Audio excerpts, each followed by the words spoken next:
썰풀이터에 모여주세요. 오늘의 사연 시작합니다.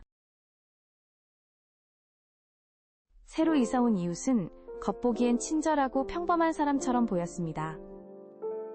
50대 중반 정도로 보이는 부부였는데 남편은 조용하고 점잖아 보였고 부인은 항상 단정한 옷차림에 상냥한 미소를 지었습니다.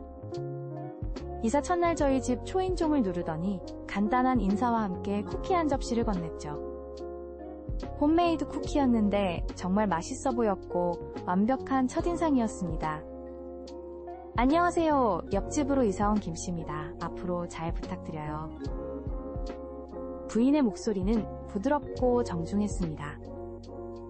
저희도 반갑게 인사를 나누고 쿠키까지 받았으니 좋은 이웃이 생겼다고 생각했습니다. 대화도 무난했고 아파트 관리비나 주변 편의시설에 대해 물어보시길래 친절히 알려드렸습니다. 가끔 엘리베이터에서 마주치면 미소 지으며 인사도 주고받았고 처음 몇 주 동안은 정말 평범한 이웃관계였습니다. 그런데 한 달쯤 지나면서 조금 이상한 점들이 눈에 띄기 시작했습니다. 평일 저녁이나 주말에 낯선 사람들이 그 집을 자주 드나드는 것을 보게 됐거든요. 처음에는 친척이나 지인들이 놀러 오시나 보다 했는데 생각보다 사람들이 많았어요. 한 번에 5-6명씩 오기도 하고 모르는 얼굴들이 계속 바뀌었습니다. 복도에서 마주치면 정중하게 인사는 하셨지만 뭔가 신중하고 조심스러운 분위기였어요. 어느 날 엘리베이터에서 그 부인을 만났을 때 궁금해서 조심스럽게 물어봤습니다. 요즘 손님들이 자주 오시나 보네요? 그랬더니 저희가 작은 영적 수련 모임을 하고 있어서요. 명상과 마음 수양을 함께하는 분들이 모이는 거예요. 라고 설명하시더군요. 아, 그런 거구나 싶어서 좋으시겠어요. 라고 대답했는데 그때까지는 별로 신경 쓰이지 않았습니다. 그런데 그 모임이 점점 규모가 커지는 것 같았어요. 평일에도 사람들이 와서 늦은 시간까지 있다가 가고 주말에는 아예 오전부터 밤까지 계속 사람들이 있었습니다. 그러면서 은은한 향 냄새가 복도까지 퍼지기 시작했어요. 처음에는 향긋하고 좋다고 생각했는데 매일 계속되니까 조금 부담스러워졌습니다. 며칠 후 그분들이 저희 집을 찾아왔습니다. 이번에는 남편분도 함께 오셨는데 둘 다 평소보다 진지한 표정이었어요. 부인이 조심스럽게 말을 꺼냈습니다. 죄송한데 한 가지 부탁이 있어서요. 혹시 저녁 시간대에는 가급적 창문을 열지 말아주시겠어요? 갑작스러운 부탁이라 당황스러웠습니다. 저희가 명상 수련을 하는데 집중이 정말 중요해서요. 바람이 들어오면 촛불도 꺼지고 마음도 흩어져서.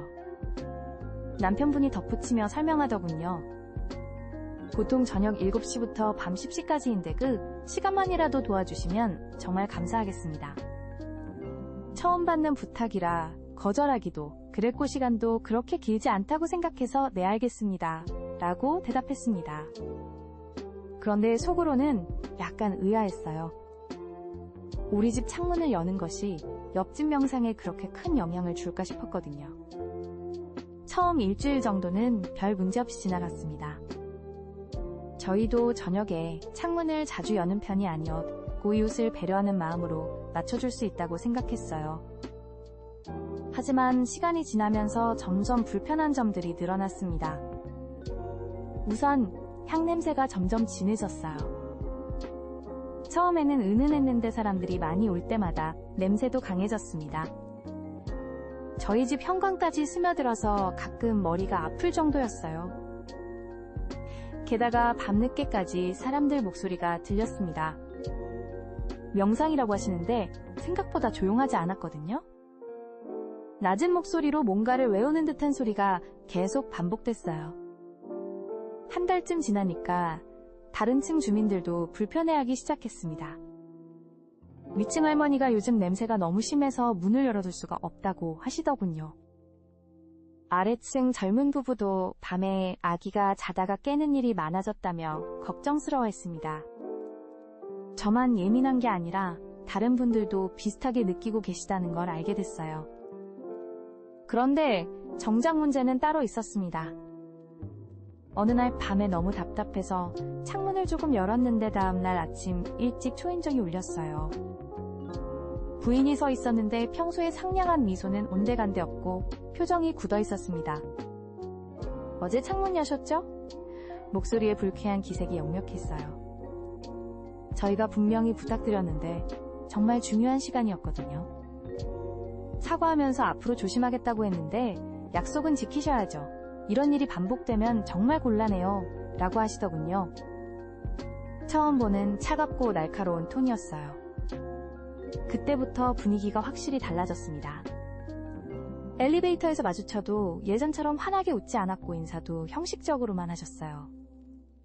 내가 뭘 그렇게 잘못했다고 하는 생각이 들었지만 이웃관계가 틀어질까봐 더 조심하게 됐습니다. 그런데 문제는 계속 생겼어요. 창문을 열지 않으니 집 안 공기가 답답했고 특히 요리할 때는 정말 힘들었습니다. 어느 날 생선구이를 하고 나서 도저히 참을 수 없어서 창문을 5분 정도만 열었는데 또 항의가 들어왔어요. 이번에는 남편분까지 함께 와서 저희가 몇 번이나 말씀드렸는데 왜 자꾸 약속을 안 지키세요? 라고 하더군요.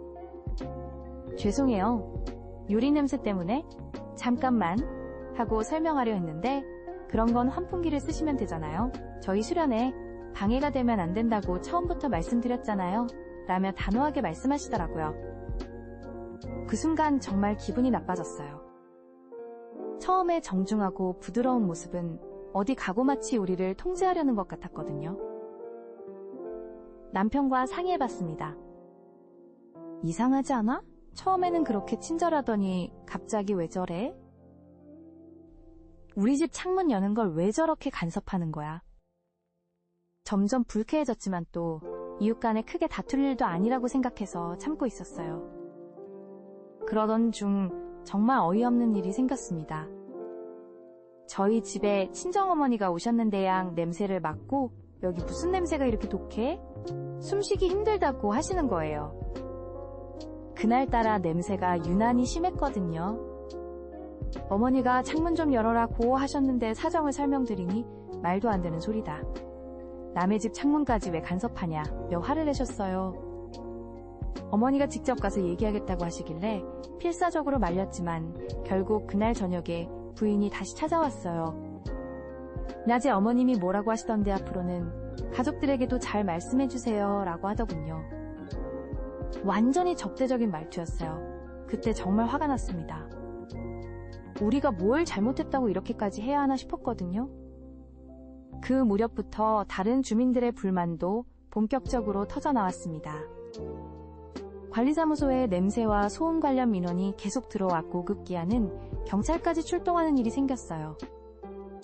밤 11시가 넘어서도 사람들이 웅성거리고 이상한 소리가 나니까 107동 주민 여러 명이 신고를 한 거였어요. 관리소장님한테서 들은 얘기로는 경찰이 와서 확인해보니 실제로 10여 명이 모여서 촛불을 켜놓고 뭔가를 하고 있었다고 해요. 종교적 모임이라고 하니까 경찰도 함부로 제재할 수는 없었지만 소음과 냄새로 인한 민원이 계속 들어오면 문제가 될 수 있다고 경고는 했다고 하더군요. 그런데 그 일이 있고 나서 더 이상해진 게 오히려 그분들이 더 적대적으로 변했어요. 마치 우리가 신고라도 한 것처럼 의심스러운 눈으로 보시더라고요. 실제로는 우리가 신고한 게 아니었는데도 말이에요. 어느 날 엘리베이터에서 마주쳤을 때 남편분이 요즘 동네가 참 시끄럽네요. 서로 배려하며 살아야 하는데 라고 의미심장하게 말씀하시더군요. 그 말투가 마치 우리를 비난하는 것 같아서 정말 기분이 나빴어요. 아이들도 점점 불편해했습니다. 큰딸이 엄마 친구들이 우리 집에 놀러와도 냄새 때문에 금방 가고 싶어 한다고 하더군요. 작은 아들은 옆집에서 이상한 소리 나는데 무서워 라며 밤에 잠들기를 힘들어했어요. 저희 가족 모두 스트레스를 받기 시작했습니다. 남편과 심각하게 의논해봤어요. 이 사람들 뭔가 이상하지 않아? 처음에는 명상 모임이라고 하더니 갈수록 사이비 종교 같은 느낌인데? 맞아, 일반적인 종교 모임이면 이렇게 밤늦게까지 학원 냄새도 이렇게 심하지 않을 텐데. 점점 의심스러워졌어요. 인터넷으로 찾아보니까 비슷한 사례들이 꽤 있더라고요. 처음에는 명상이나 요가 모임으로 시작했다가 점점 이상한 방향으로 가는 신흥 종교나 사이비 단체들 말이에요. 특히 돈을 요구하거나 주변 사람들과의 관계를 단절시키려는 특징이 있다고 하는데 그분들도 외부인들에게는 점점 배타적인 태도를 보이고 있었거든요. 관리사무소에서도 고민이 많았던 것 같아요. 관리소장님이 사실 다른 주민들 민원이 계속 들어와서 어떻게 처리해야 할지 모르겠다고 하시더라고요. 종교의 자유도 존중해야 하지만 다른 주민들 피해도 무시할 수 없고 결국 공식적인 경고장을 발송하기로 했다고 하셨어요. 그런데 경고장이 나간 다음 날 정말 기가 막힌 일이 일어났어요. 그 부인이 저희 집에 와서 혹시 관리사무소에 저희 얘기하셨어요? 라고 따지는 거예요. 다른 주민들이 신고를 했다고 들었는데 설마 저희와 가장 가까이 사는 분이 그러시지는 않았을 거라고 믿고 싶어서요. 정말 어이가 없었어요. 저희가 뭘 신고했다고 그러세요? 다른 주민들도 불편해한다는 건 모르셨나요? 그랬더니 저희는 아무도 방해하지 않고 조용히 하고 있는데 누군가 악의적으로 신고를 한 것 같아서요. 라고 하더군요. 그 순간 정말 화가 치밀었어요. 창문도 못 열게 하고 냄새와 소음으로 온 동네를 괴롭히면서 피해자인 척 하다니. 저희도 지금까지 많이 참아왔는데 이제는 한계예요. 서로 배려하면서 살았으면 좋겠어요. 라고 똑똑히 말했습니다. 그 이후로는 아예 인사도 안 하고 지내게 됐어요. 엘리베이터에서 마주쳐도 서로 모른 척 하거나 차가운 시선만 주고받았습니다. 완전히 적대적인 관계가 된 거죠. 경찰이 두 번째 출동한 건 그로부터 일주일 후였어요. 이번에는 밤 12시가 넘어서도 사람들이 큰 소리로 뭔가를 외치고 있었다고 해요. 107동뿐만 아니라 옆동 주민들까지 신고를 했다니까요. 경찰에서도 이번엔 정식으로 조사해보겠다고 했다는 소문이 돌았어요. 그런 소문을 들은 후부터는 그 집의 모임 횟수가 줄어들긴 했어요. 하지만 여전히 일주일에 두세 번은 사람들이 와서 밤늦게까지 뭔가를 하고 있었고요. 냄새도 계속됐습니다. 다만 예전보다는 조용해졌다고 해야 할까요? 저희는 이제 정말 이사를 심각하게 고려하고 있어요. 집이 쉴 곳이 아니라 스트레스 받는 곳이 되어버렸거든요. 창문 하나 자유롭게 열지 못하고 매일 냄새와 소음에 시달리고 이웃과는 완전히 적대적인 관계가 되고 이게 정상적인 주거 환경인가 싶어요. 다른 주민들과 얘기해보니 다들 비슷한 생각이더라고요. 처음에는 그냥 종교 모임인 줄 알았는데 갈수록 이상해진다는 게 공통된 의견이었어요. 특히 젊은 엄마들은 아이들 교육에 안 좋을 것 같다며 걱정이 많았어요. 지금도 그 집에서는 여전히 모임을 하고 있는 것 같아요. 예전보다는 규모가 작아졌지만 냄새와 소리는 계속되고 있거든요. 저희는 이사를 준비하면서 하루하루를 버티고 있는 중입니다. 정말 평범했던 아파트 생활이 이렇게까지 복잡하고 힘들어질 줄은 몰랐어요. 앞으로는 이웃을 고를 수 있다면 정말 신중하게 골라야겠다는 생각이 들어요.